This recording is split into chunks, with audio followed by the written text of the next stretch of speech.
Welcome to Ganitika.com. This is a website for mathematics lovers, learners and leaders. And in this video, you're going to see some tips on integration by parts. Integration by parts questions will always be in the form of product of two functions. Generally speaking, it will be like f of x multiplied by another function g of x dx. And you will be taking one of these functions as u and the other part of the integral as dv. Which means this integration will be reduced to the form u dv, where u is a function of x and v is another function of x. Using the by parts method, this will be simplified to u times v minus integral v times du. In order to find v and du, from the choice of u and dv you have taken from the question, you can find du from the u, which is the derivative of f of x in this case. And since dv is g of x dx, v will be integral of g of x dx. So once you have all these four information, you can substitute in the formula and simplify the question. In this case, this second part of the integral is very important. Integral v du is supposed to be a simpler form of the original question so that you can proceed further without any complication. Choice of u and v is very important in this process. U is differentiated and v is obtained by integrating dv.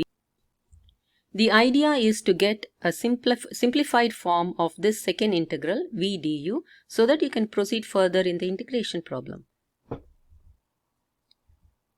So let's see how we can choose u and v. Since u is going to be differentiated, in order to substitute in the formula, the functions that get simplified on differentiation is to be taken as u. For example, polynomial functions. On differentiation, they reduce the degree. Therefore, polynomial function is a good choice for u. Inverse trigonometric functions. For example, sine inverse of x becomes 1 over square root of 1 minus x square, which means trigonometric function is being reduced to algebraic function, which is easier to proceed in the calculations. Another example is a logarithmic function. Logarithm of x will be 1 over x on differentiation, which means the logarithmic function is again reduced into algebraic function, which is easier to proceed further. Choosing v, integral dv is going to give you v. Therefore, the choice of dv is important here. So dv should be taken as those functions that can be easily integrated. Some examples are 1 over x square, which is reciprocal functions. On integration, they reduce the degrees. Therefore, a choice of reciprocal functions is good for dv. Trigonometric functions, they give you cos x, or cos x gives you sin x on integration, so they are good for dv. Exponential functions are also good choice for dv, and so on. There are more functions which can be used for dv. And you should be avoiding some functions like ln x, secant x, tan x, etc. because on integration, these functions give you more complicated functions. And also, these two functions should be avoided for the choice of u. Since they are repeating itself, choosing sin x and e power x, or cos x and e power x, or basically trigonometric functions and exponential functions should be avoided for u. There is a rule called ILATE, which is not actually a rule, but it's a hint to choose u. ILATE. I stands for inverse trigonometric functions, L stands for logarithmic functions, A stands for algebraic functions, T stands for trigonometric, and E stands for exponential. The choice of u depends on the position of these functions. The functions that come first should be taken as u.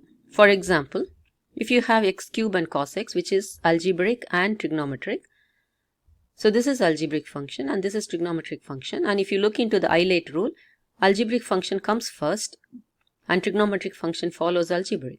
Therefore, your choice of u should be algebraic in this case because the function algebraic comes before trigonometry. Whereas if you have x cube sine inverse of x as your question, in this case you have algebraic and inverse trigonometric functions. Inverse trigonometric functions plays a more important role than the algebraic functions in the ILATE rule. Therefore, your choice of u should be the inverse trigonometric functions in the question. There are some special cases for method of by parts. When both trigonometric and exponential functions occur. example, e power x sin x dx. According to the ILATE, exponential function comes last and trigonometric comes before exponential. Therefore, you will be choosing u as the trigonometric function in the question. Therefore, dv will be e power x dx. So, differentiating u and integrating v will give you these two functions, and substituting in the formula uv minus integral v du, uv minus integral v du will give you this.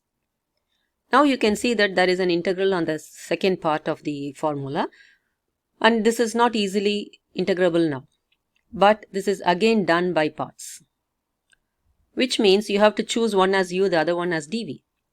But you are supposed to maintain the same order of choice as you have done in the previous part of the question. In the previous part, you chose u as the trigonometric function and v as the exponential function.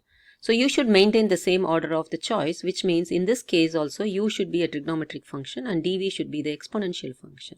Therefore, substituting u as cos x and dv as e power x, uv minus integral v du, you will get e power x cos x plus e power x integral e power x sin x dx.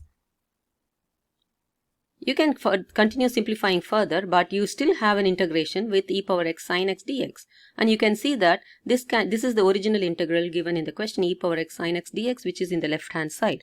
You can combine this integral with the left hand side and then you can simplify this further.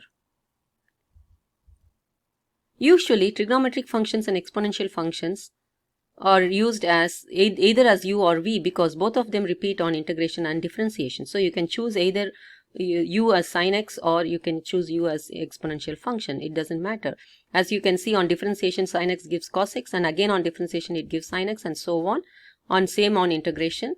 And the same thing happens with exponential function. They don't change on differentiation or integration. So choice of these two between a trigonometric and exponential function is, you can choose anything, but you will be again getting a repetition of the original function at some point of your process. So there, in such cases where you have trigonometric and exponential functions together in the question, any of them could be taken as u, the other could be taken as dv. In any case, you will be getting the original integration again after certain number of steps, so that you can bring it back to the left hand side and combine them together and simplify them further. There are also other functions which are actually not product of two functions, but they are one function inside the integral, but still we use by parts method. Example is integral log x dx. In this case, you don't see two functions. There is only one function ln x, but we can change this to ln x times 1 dx, which is logarithmic multiplied by algebraic function. So according to ILATE, logarithm comes first. Therefore, u will be logarithm ln x and dv will be 1 dx, which gives you du as 1 over x and v as x. Substituting in the formula, uv minus integral v du, x ln x is uv, minus x is v, and 1 over x is du. So v du will be x times 1 over x dx. Proceeding further, the question simplifies to this form, x ln x minus x plus c. Another function where we use by parts but with single function is sine inverse of x dx. It could be any inverse trigonometric function without any other function with it. In this case as well, we will change the dx into 1 dx, and then we will use u as sine inverse of x because inverse trigonometric function comes first in the ILATE rule, and the remaining things follows as it is. Substituting this in the formula uv minus integral v du, you can see that the second part, integral v du, is integral x over root of 1 minus x square dx, and this particular integration can be solved by using the method of substitution. And you can see another video on method of substitution in Ganitika.com, and I hope you enjoyed this video. Thanks for watching, and if you have not registered in Ganitika.com, please register immediately and enjoy mathematics. Bye bye.